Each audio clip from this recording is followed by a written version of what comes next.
My name is Sutton Dorsey. I'm 26, a freelance journalist, and I live in a cramped, sun-bleached apartment in San Francisco where fog drapes the city like an old secret. And the skyline feels more distant the more you try to reach it. People see San Francisco as a city of progress, tech empires, billionaires in hoodies, apartments that cost more than entire towns. But none of that matters tonight, because tomorrow is Father's Day. And tomorrow, everything changes. You see, I grew up with two fathers. One of them raised me with his hands rough, calloused, and quiet. The other raised me in stories loud, glittering, and false. And tomorrow, only one of them will be honored. Again. But before we dive in, if you've ever felt invisible in your own family, if you've watched someone you love get erased from the story, you'll want to stick around. Like, subscribe, and comment below with "the quiet ones are the real heroes," because that's what this story is about. Now, let me take you back to the night before it all broke loose. I'm staring out the window, watching the city lights blink like exhausted fireflies. It's close to midnight. My room smells faintly of old books and leftover tacos. The glow from my laptop screen dances across the walls, but I can't write.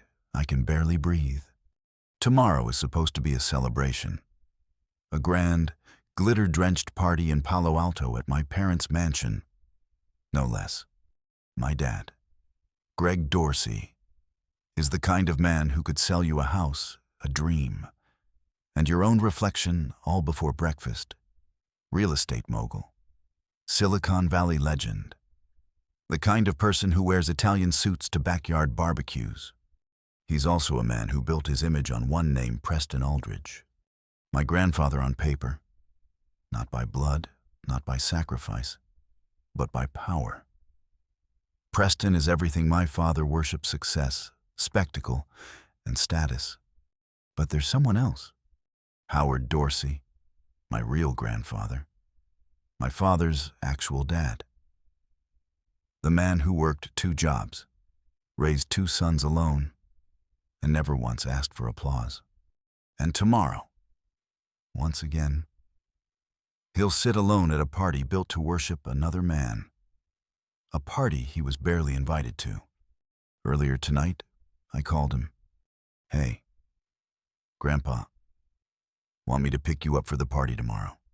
He chuckled lightly, that soft rasp in his voice that always made me feel 5 years old again. "No need. Sutton, I'll manage. I always do." I pictured him then sitting in that worn-out armchair in Paluma, maybe sipping black tea, the TV buzzing in the background, surrounded by old photo frames and silence. Something inside me cracked. Not loudly, quietly, the way branches bend before they break, because I knew what tomorrow would be. Preston in the spotlight, holding court like a king.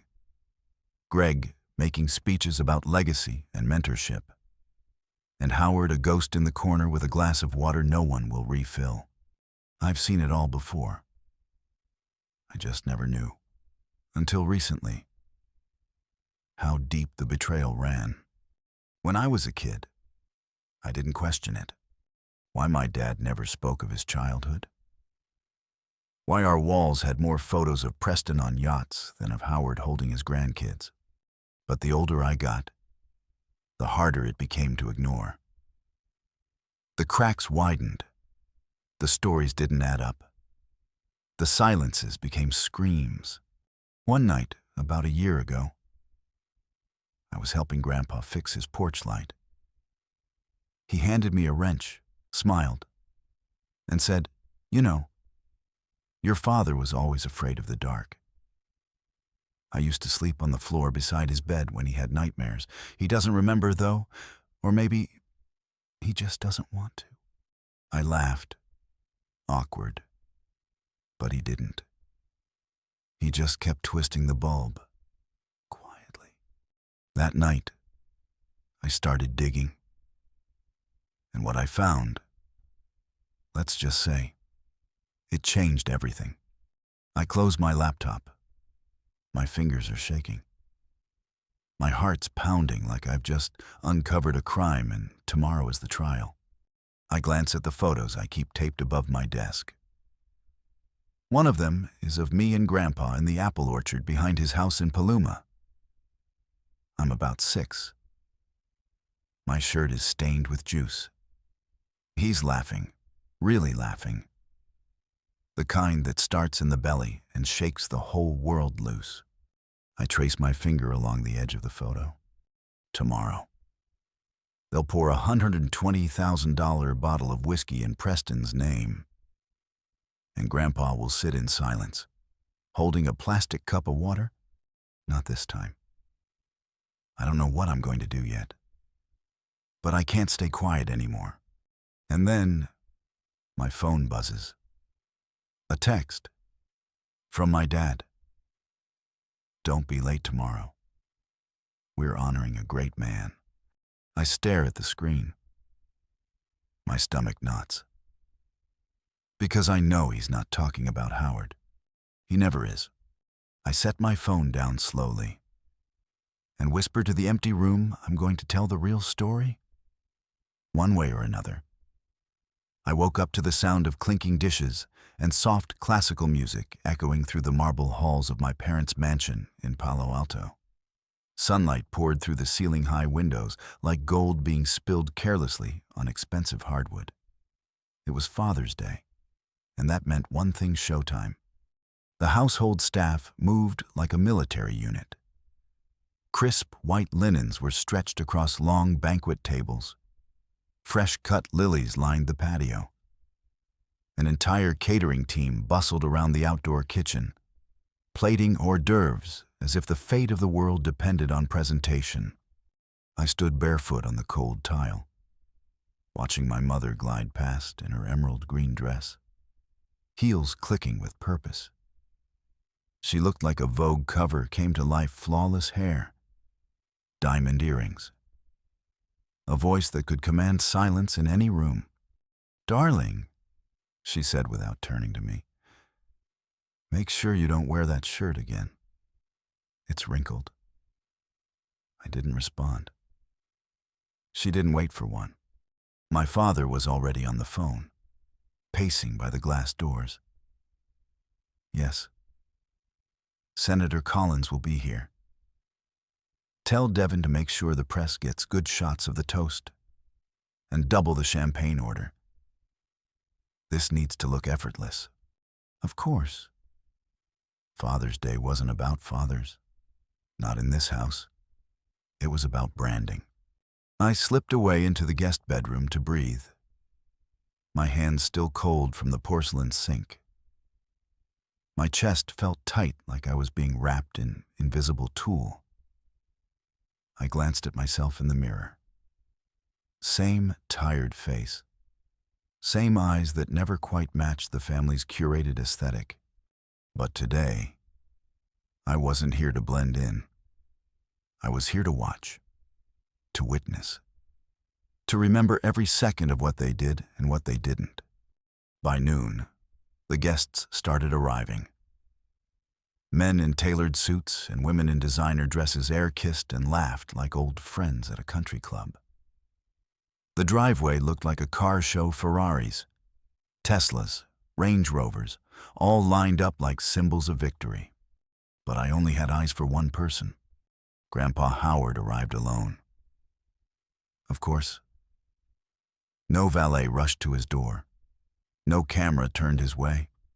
He wore a neatly ironed shirt and a worn brown blazer, the same one I'd seen him wear at Thanksgiving 4 years ago. His silver hair was combed back with care, and his shoes, though old, had been polished with love. He carried a small box of pastries, probably from the local bakery in Paluma. I rushed to greet him, grabbing the box from his hands. "Hey, Grandpa," I said, trying to smile. "You didn't have to bring anything." "I know," he said softly, "but your father always liked the lemon ones." I swallowed hard. Of course he did. Of course Grandpa remembered, even when no one else would. We stepped inside, and it was like watching a ghost enter a masquerade ball. He didn't belong here, and everyone knew it. As I guided him to a seat near the window, my father passed by without a glance, too busy shaking hands with Preston Aldridge, who had just arrived late, as always. Preston made his entrance like a politician on the campaign trail. His gray suit hugged his frame like it was custom sewn to his ego. He smiled, waved, clapped my father's back. The room reacted like a school of fish sensing a shark drawn, nervous, eager to please. And Grandpa, he sat quietly, holding a glass of water.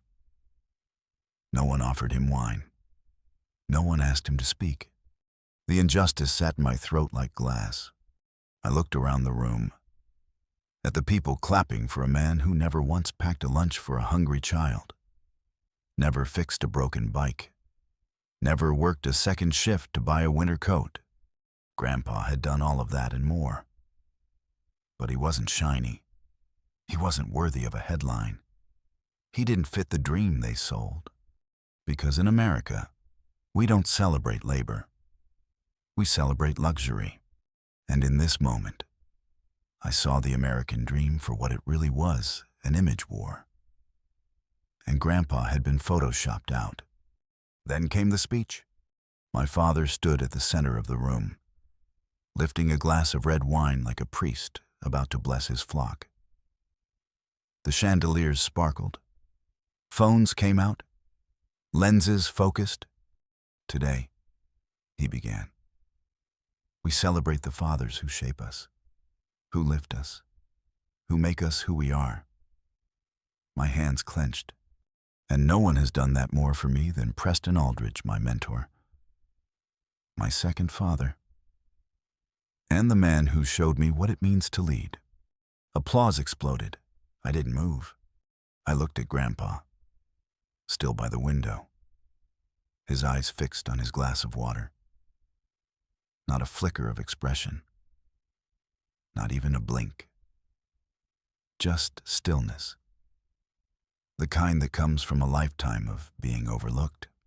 Then, a server brought out a wooden box. My father opened it with a flourish, revealing a bottle of Macallan 1926, $120,000. A single bottle, to honor a man who never raised him. People gasped, cameras clicked, someone whispered, "That's iconic." I looked back at Grandpa. He didn't move. He didn't drink. He didn't even look up. I stood abruptly, my chair scraping the floor. I didn't care if anyone noticed. I needed air. I needed escape. Because if I stayed, I might scream. I stepped out onto the back patio. The pool shimmered beneath the sun, perfectly staged for Instagram. But all I saw was a reflection of everything that was broken. I scrolled through my phone. The photo of the whiskey presentation had already hit my dad's business account, captioned, "Honoring Greatness, Celebrating Legacy." I almost laughed. Then I almost cried. I clenched the phone, whispering to no one, "Greatness doesn't come in a bottle." But before I could step back in, I heard a voice behind me. "Quite the spectacle, huh?" I turned. It was Frank, Grandpa's old friend, the only one from his factory days who still stayed in touch. He looked out of place in a simple navy jacket, but his eyes were warm. "You came," I said, stunned. "Wouldn't miss it," he said. "But I think I'm the only one here who remembers what your grandfather did for this family." My pulse quickened. Because suddenly, I knew what I had to do. Frank leaned against the patio railing, the sun hitting his face at just the right angle to show every weathered line etched by years of hard work. His eyes were kind, but they held a certain weight, like he had carried something heavy for far too long. He didn't look like the rest of the guests. He looked real. "You said you remember what my grandfather did," I asked, stepping closer. "What exactly do you mean?" He sighed, glancing back toward the house like he was checking to make sure no one important was listening. "Howard raised your father and Philip alone." "You know that much," I nodded. "Well, what you might not know," he said, "is that he nearly destroyed himself doing it." The words hung in the air, cutting through the polite hum of laughter and clinking glasses behind us. Frank took a breath. "Back in the 80s, we worked the same machine shop in Sonoma. Your grandpa did the day shift, then took night shifts at the auto garage off Route 12. Man barely slept, but he never once complained. He used to tell me, 'If I don't do this, those boys don't eat.'" I stared at him. He never said anything like that to me. "Of course not." Frank smiled sadly. "That's not Howard's way. He wasn't one to brag. He was a builder of things, of people. Your dad, Greg, he didn't get here by luck. He got here because Howard broke his back to make sure he had a chance." I felt my throat tighten, the rage starting to boil again beneath my ribs. Frank looked at me closely. "You want to know something that still haunts me?" I nodded. "One night, your grandpa was fixing a hydraulic pump that nearly crushed a guy's hand. Saved the machine, saved the shift. When the boss asked how he wanted to be compensated, you know what he said." I shook my head. "Can I take a half day off Friday? I promised my kid I'd take him fishing." Frank smiled, bitter. "That was your father. And you know what happened that Friday? Greg never showed. Went to a birthday party with Preston instead." My stomach dropped. And that was the beginning. Frank muttered, "The more Preston got into his life, the more Greg pushed Howard out." It was like he was ashamed of where he came from. I swallowed hard. My jaw clenched so tight I thought my teeth might crack. Frank placed a hand on my shoulder. "If you're wondering why Howard never stood up for himself, it's because he didn't think he had to. He thought Greg would remember." I didn't know what to say. I walked back inside in a haze. The chandeliers were still glittering. Preston still holding court like some Silicon Valley godfather.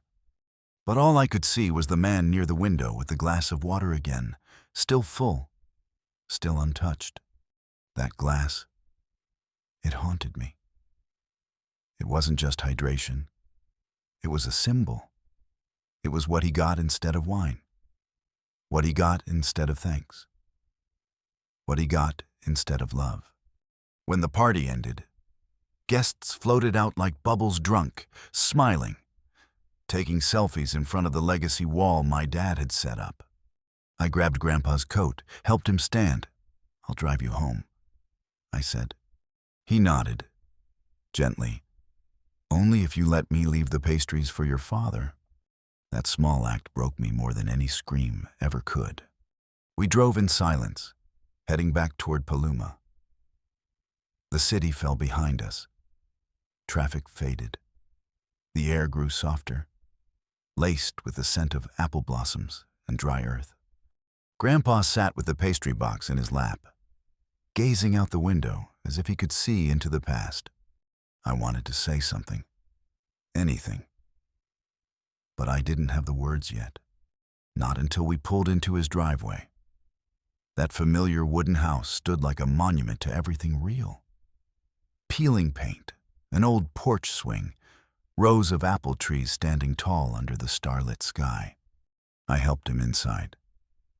The air smelled of cedar, tea, and something sweeter, maybe vanilla, from an old candle.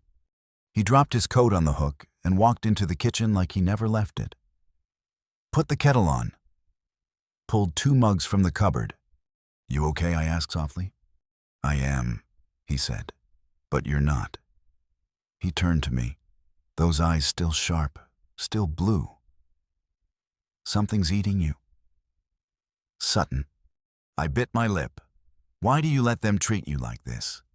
He smiled. Not sad. Not angry. Just tired. Because I'm not here for praise. I'm here for family. That's what being a father is. We sat down. He poured tea. And then something cracked open. He began to talk about the long nights, about working double shifts, about skipping meals so Dad and Uncle Philip could have books and new shoes, about the mortgage he refinanced to pay for Dad's college tuition. You mortgaged your house, I gasped. Twice, he said calmly, sipping his tea. Greg doesn't know. Or maybe he does and forgot. Either way, I never told him. Because I didn't need to. I sat frozen. My chest tightened. I stared at his hands, those thick, worn palms with permanent calluses, holding a ceramic mug with the same grace a man would hold a medal. That was the moment I knew I had to do something. I couldn't let his story fade in a glass of water. I reached for my bag, pulled out my laptop. Grandpa looked puzzled. What are you doing? I'm a writer, I said. It's time I start writing something that actually matters. He raised an eyebrow. You mean about politics or tech? I shook my head. No. Grandpa, I'm going to write about you. And just like that, I had a mission. I opened a new folder on my desktop. Title: The Man Who Never Bragged. But I needed more than memories. I needed evidence, proof, stories. I opened my phone, scrolled to my contacts, and found one named Frank. If Grandpa wouldn't tell me everything, maybe Frank would. I hit dial. Frank picked up on the third ring. Sutton, he said warmly. Thought you'd call? Frank, I need the whole story, not just the pieces. He paused, then sighed. Then you better grab a notebook, because your grandpa's been a silent hero for longer than you've been alive. Frank's voice on the other end of the line was steady, but every word felt like it was dragging history out of the ground, mud-covered, forgotten, but still alive. Sutton, he said, you want the full story? Okay. But I'm warning you what your grandfather went through. It wasn't just hard. It was invisible. And that's the cruelest part. I sat at Grandpa's old kitchen table, my fingers hovering over the keyboard, tea cooling in a half-drunk mug beside me. Start from the beginning, I said, and Frank did. Your Grandma Evelyn got sick when Greg was just 9. He said, real sick? Cancer. The kind that eats everything slow. Howard worked double shifts machine shop by day, auto garage by night. Came home to feed the boys, then sat up with Evelyn till dawn, wiping her forehead, reading to her, praying she'd make it through one more night. I couldn't type fast enough. He mortgaged the house once to get her into a better clinic in San Jose. Then again to pay for Greg's private high school when he showed promise in math. Frank paused. I remember one winter, he continued. Howard didn't even have a coat. He gave his to Philip, said the sleeves were too short for him anyway. That was a lie. I saw him walking home in a flannel shirt during a rainstorm. Said he didn't mind. My heart throbbed in my chest. That coat, that flannel shirt.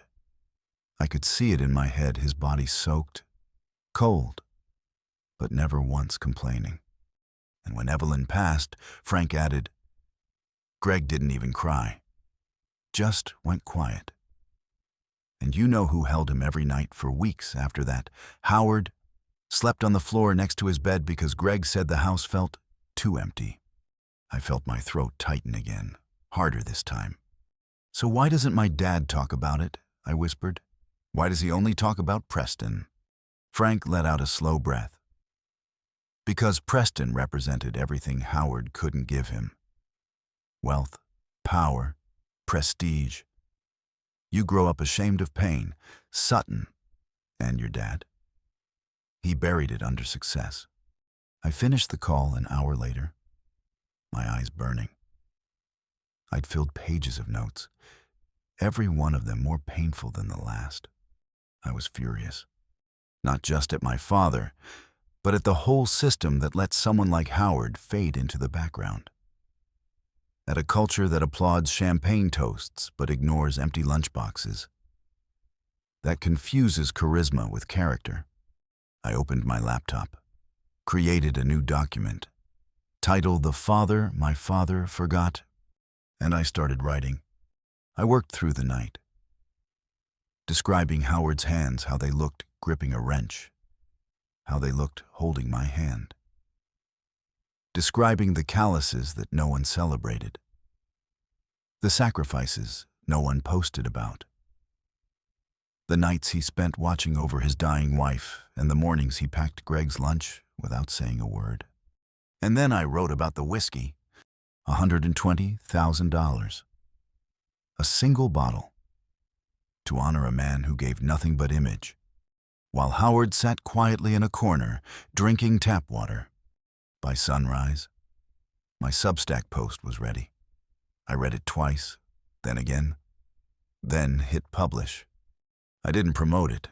I didn't even share the link. But within hours, the story started spreading. People commented. This made me call my dad. First time I've said thank you in 10 years. My mom raised me alone. This reminded me she's my real hero.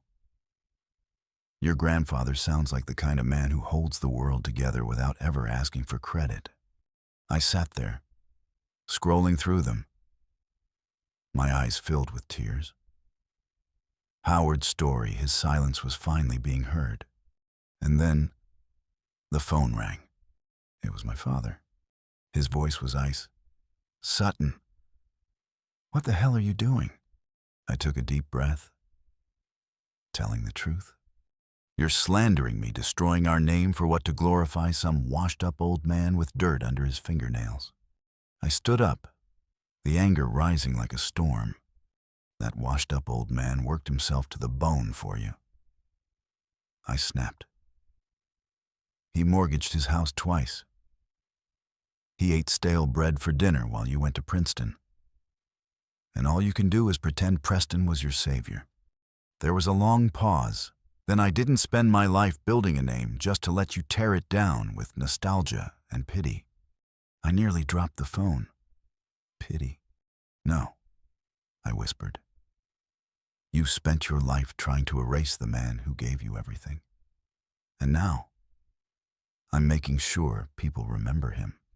His voice changed, then quieter, but not softer. "You'll regret this.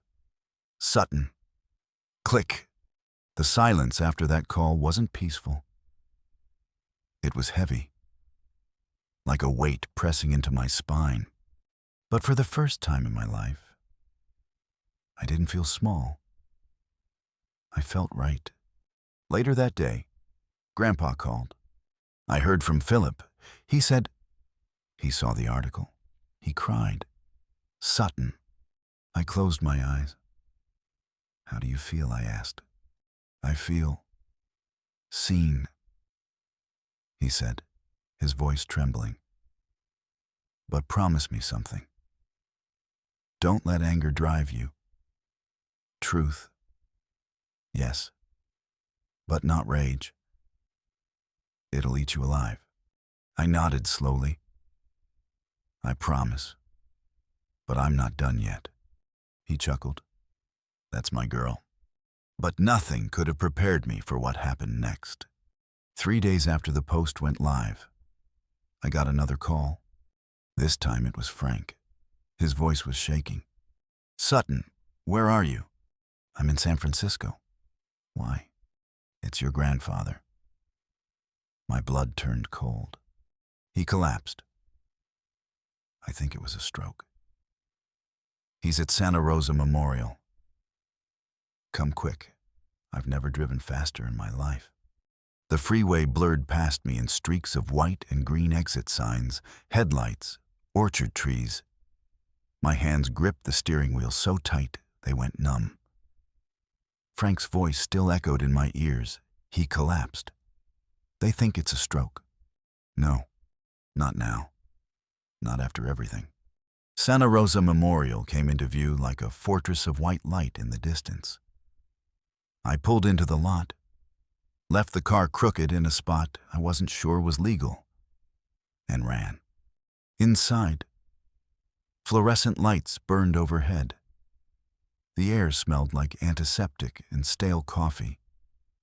I found Frank in the waiting area, sitting forward, elbows on knees, wringing his hands. He's in ICU. They said, brain hemorrhage. It's bad. My knees buckled. Frank stood up, caught me before I hit the ground. Is he awake? He hesitated.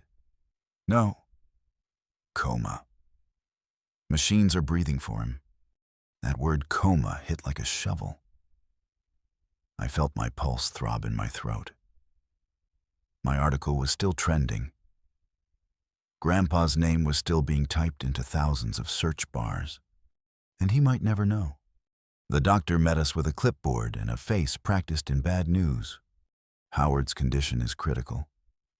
He said gently. Severe hemorrhage, swelling.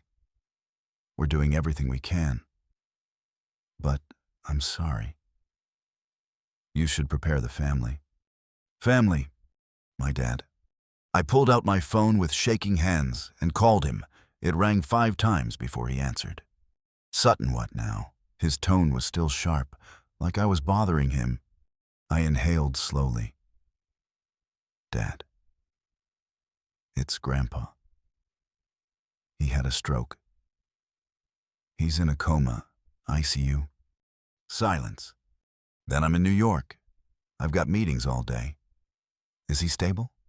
No, he's not stable, I snapped. You need to come. Now. His sigh was audible. I'll see what I can rearrange. You rearranged your whole weekend for Preston's bottle of whiskey. Greg, I said, my voice cracking. Don't you dare make excuses now. He didn't reply. Just keep me posted. Click. I sat at Grandpa's bedside for hours. The room was cold, humming with machines. He looked so small under the sheets.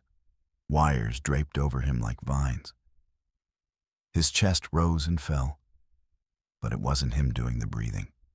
I held his hand, still rough, still calloused.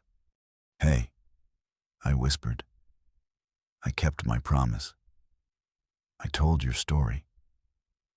People are reading it. Grandpa, they know now. His eyelids didn't twitch. No grip in his fingers. I stayed there until morning, and then Philip arrived. He flew in from Paris the moment he read my message. Walked into the ICU with a wrinkled coat and tears in his eyes. He hugged me without saying a word, then crossed to the bed and took Grandpa's other hand. I'm here, Dad, he whispered. I'm here now. He'd brought Sophie too, his daughter.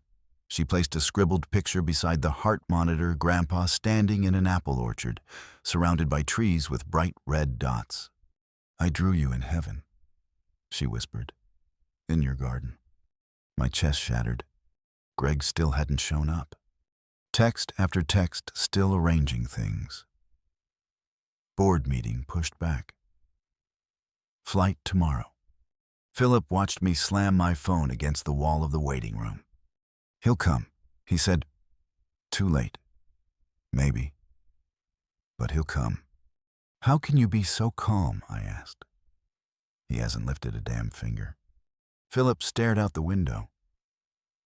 Because I forgave him a long time ago. Not for his sake, just for mine.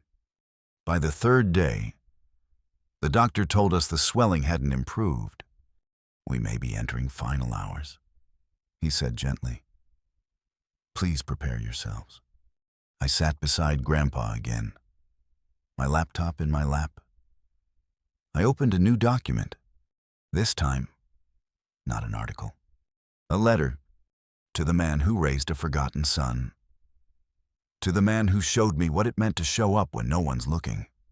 I read it aloud to him, every word. And when I got to the last line, "You are not invisible anymore," his heart monitor beeped just a little faster. A nurse looked up, startled. "Did he respond?" I asked. She shook her head. Could be a reflex. But I didn't care. To me, it meant something. And then, finally, Greg arrived. He looked different. Wrinkled dress shirt. Unshaved. Eyes that weren't glowing with power, but dimmed with something unfamiliar fear. He stepped into the ICU slowly, stopped at the doorway. He's alive, I said flatly. For now. He walked to the bed, stared at the man who gave him everything and got nothing back. Then, without a word, Greg reached into his bag and pulled out a bottle of old whiskey. Not the Macallan, not $120,000. It was Grandpa's brand, the one he used to sip on the porch in Paluma, cheap, honest. Greg placed it on the table beside the beeping monitors. I saved this, he said softly. We used to drink it after fishing trips. He always brought lemon pastries too. My mouth opened, but I didn't speak. Then he whispered, "I'm sorry, Dad. I was so busy trying to erase where I came from. I forgot it was the only place I ever belonged." He touched Grandpa's shoulder gently. The machines beeped steadily, but Grandpa didn't move. And just before midnight, his heart monitor flatlined. The beep became one long, unbroken tone. A nurse stepped in. "Time of death, 11:57 p.m." Greg broke. He sank into the chair beside the bed and wept like a child. Philip stood on the other side, whispering prayers. I held Grandpa's hand, already cooling, and in that sterile hospital room, I realized he waited. He waited until his son arrived, until the words were said, until the silence was broken. Then, he let go. It rained the morning of Grandpa's funeral. Not heavily, just enough to blur the edges of the sky and make the earth smell alive again. The small church in Paluma was surrounded by trees, quiet roads, and rows of wet grass, no cameras, no luxury cars, just real people in real clothes, carrying real grief. Greg had spared no expense. He hired a top-tier event company from San Francisco to transform the humble chapel into a tribute worthy of a state official. Hundreds of white lilies lined the aisles. A string quartet played hymns Grandpa used to hum while pruning his apple trees. There was even a giant projector cycling through photos, black and white ones, of Grandpa as a young engineer, arms around my dad and Uncle Philip as kids. Pictures none of us had ever seen before. I stood near the entrance, watching people arrive, slow, respectful, reverent, not influencers, not business partners, but old factory workers, neighbors. A woman who once ran the fruit stand near Grandpa's house. They weren't here for show. They were here for him. I hugged Frank tightly when he stepped in. His eyes were red, hands trembling. "Did you know?" he whispered. "Your grandpa once paid my son's hospital bill behind my back, never said a word about it. I didn't find out until years later." I nodded. That sounds exactly like him. Another woman approached me after, clutching my hand. "Martha," she said, "lived next door to Howard. He secretly planted an apple tree in my yard when my daughter was going through chemo. said it might cheer her up. My throat tightened. Greg stood quietly near the altar. For once, no speech ready, no script. He looked like a man lost in a forest he built himself. Mom sat in the front pew, dressed in simple black for the first time in decades. She didn't speak much, but I caught her tracing the edge of a photo with her fingers, one where Grandpa stood in the garden holding a red apple, smiling softly. Uncle Philip sat beside her, Sophie in his lap, gently humming a lullaby. When it was time, Greg stepped up to the podium, hands trembling, face pale. He gripped the mic like it was the only thing keeping him upright. My father, he began, his voice raw, was a man I never fully saw. He didn't ask for credit. He didn't chase attention. He just showed up. He paused, took a shaky breath. I spent my life chasing success, convinced that money and image could prove my worth. I honored the wrong man, over and over again, because I thought legacy had to be loud. His voice cracked. But the greatest man I ever knew was the quiet one who fixed my broken bike at midnight. The one who made grilled cheese sandwiches when Mom died. The one who never stopped showing up, even after I stopped seeing him. He wiped his face. I'm sorry, Dad. I'm sorry for forgetting. I'm sorry for erasing you. But I promise starting now, I will live differently. The room was silent. Even the rain outside seemed to stop. The final tribute was a short film Greg had commissioned, footage of Grandpa's orchard. His hands tending to apples, his quiet laugh during a backyard picnic. A short clip of him teaching young Greg to ride a bike, both of them falling and laughing together. I watched it with a strange mix of peace and pain. Because even though Grandpa was gone, his presence filled every frame, every silence, every space between notes and the background music. When it ended, people stood to clap. Not loud, not theatrical, just long, honest applause that felt like the thank you he never got in life. Afterward, we drove to the orchard. Greg carried the urn himself. We scattered Grandpa's ashes beneath the tree he loved most, the one with the crooked trunk and the sweetest fruit. Sophie whispered, "Goodbye, great Grandpa," and tucked her drawing into a knot in the bark. Philip bowed his head, and Greg just stood there, one hand on the tree, other clutching the bottle of cheap whiskey he'd brought to the hospital. He didn't speak, but tears rolled freely now. In the following days, something shifted. Greg canceled all public appearances, stopped posting business updates, and began spending more time at Grandpa's house. One afternoon, I drove up and found him in the orchard pruning trees in a faded flannel shirt. He looked up, surprised. "Didn't think you'd come," he said. "I brought these." I held up a small wooden sign. On it, I'd painted, "The Howard Dorsey Foundation for Students of Engineering with Big Dreams and Quiet Heroes." Greg read it, then looked at me. "You did this?" I nodded. He swallowed hard. He'd love this. And slowly, my father began to change. Not dramatically, not with fanfare, but in small, human ways. He stopped buying expensive whiskey. He started writing letters to Philip. He even began showing up to therapy with Mom, something I never thought I'd see. One evening, I walked into Grandpa's house and found something on the kitchen table, an old photo album. Tucked inside was a Polaroid I'd never seen. Greg, age 6, sitting on Grandpa's lap, both covered in grease from fixing a busted lawnmower, smiling. And next to it, a short handwritten note in Grandpa's tight, blocky handwriting. One day, he'll remember. and that'll be enough.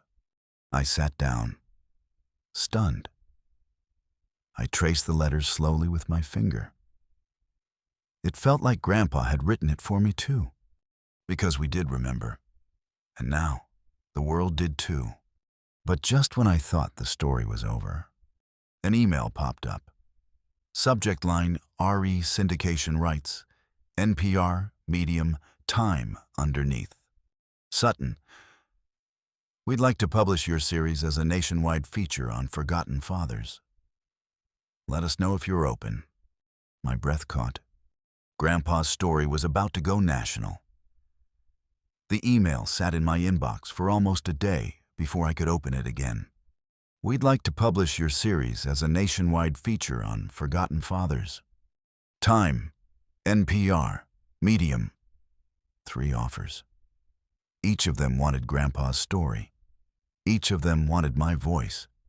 But for the first time in this whole journey, I didn't rush to say yes. Because now, it wasn't just about exposure. It was about legacy.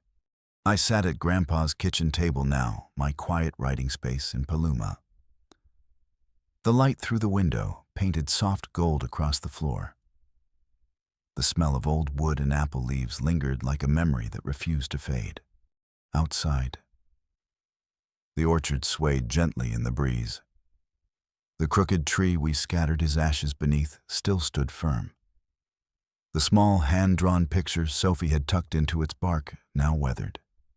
Edges curled. A steaming mug of tea sat beside me. Not coffee. Grandpa always said coffee made him too jittery to think clearly. I stared at my laptop screen, my fingers hovering above the keys. What would Grandpa say? Would he want his story broadcast to millions? Then I remembered his voice low, steady, tired. If you want to do something, tell your story. That's the power you have. And I knew this wasn't just my story. It was his. And maybe it could become someone else's too. The article was published a week later. Title, The Man Who Never Bragged. Subtitle, What My Grandfather Taught Me About Work, Worth, and the Silence of Real Love. It wasn't just a story anymore. It was a movement. Within 48 hours, I was getting messages from strangers all over the country. A woman from Tennessee wrote, "My dad worked in a textile mill for 40 years. Never missed a shift. Never got a thank you." I read this and cried for the first time in years. A young man from Michigan messaged, "I grew up thinking my dad wasn't successful because he never owned anything fancy. This helped me see the truth. He was everything."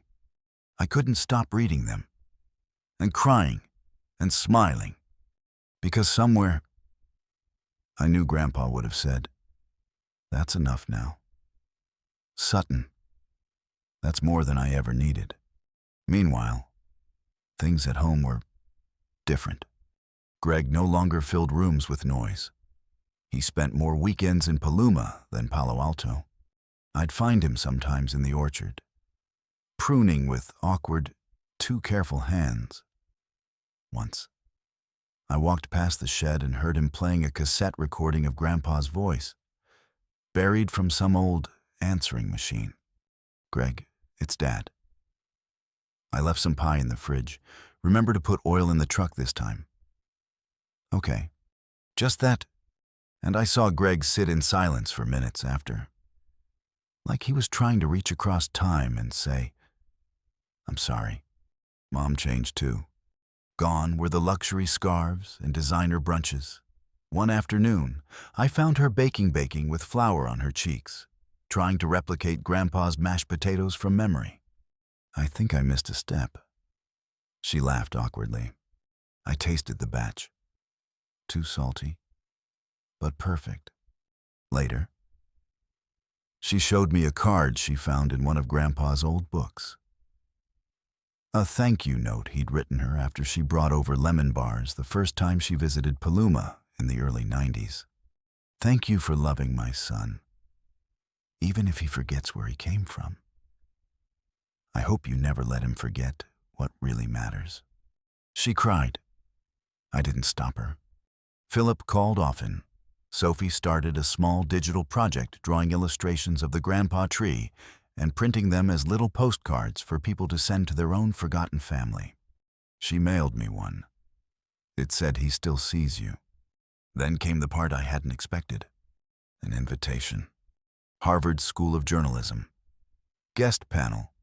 Topic: the power of personal narrative in restoring collective memory.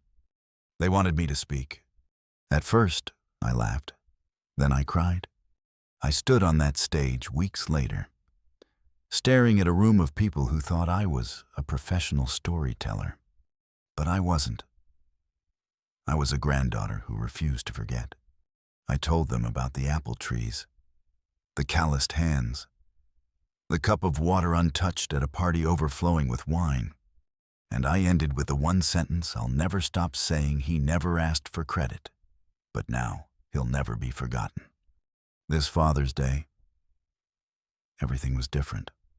No grand ballroom, no whiskey bottles, no speeches about legacy from men who didn't live it.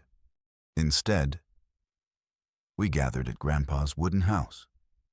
Just us, Greg, Mom, Uncle Philip, Sophie, and me. I brought mashed potatoes. Mom baked the pie again better this time. Greg opened a bottle of Grandpa's favorite red. Not fancy, just good. Sophie set up a little projector in the backyard and played a short film she'd made clips of Grandpa walking through the orchard. Audio from my article reading in the background. And then Greg stood, not in a suit, not holding a mic, just a folded napkin in his hand, shaking slightly. "I don't deserve to say anything," he began, voice raw. "But I want to say this." He looked at all of us. "I spent decades trying to be someone, and now I realize everything I ever wanted to be, I already was. When I was a boy, riding in that old pickup with Dad, eating gas station peanuts, listening to him hum to the radio." He paused. "I can't fix what I broke, but I can plant new trees, and I can water the ones he left behind." We all sat still. Sophie held his hand, and I reached into my coat pocket and pulled out something I'd brought, just in case the moment felt right. A small envelope. I walked to the orchard, placed it by the crooked tree. Inside was a card. Simple, white. On the front, "Thank you." Grandpa once told me, "You don't need a crowd to be seen. Just one person who remembers." I remember, and now so does the world. If you've made it this far, thank you. If there's someone in your life who never asked for praise but gave you everything, send this to them. Let's honor the ones who never bragged.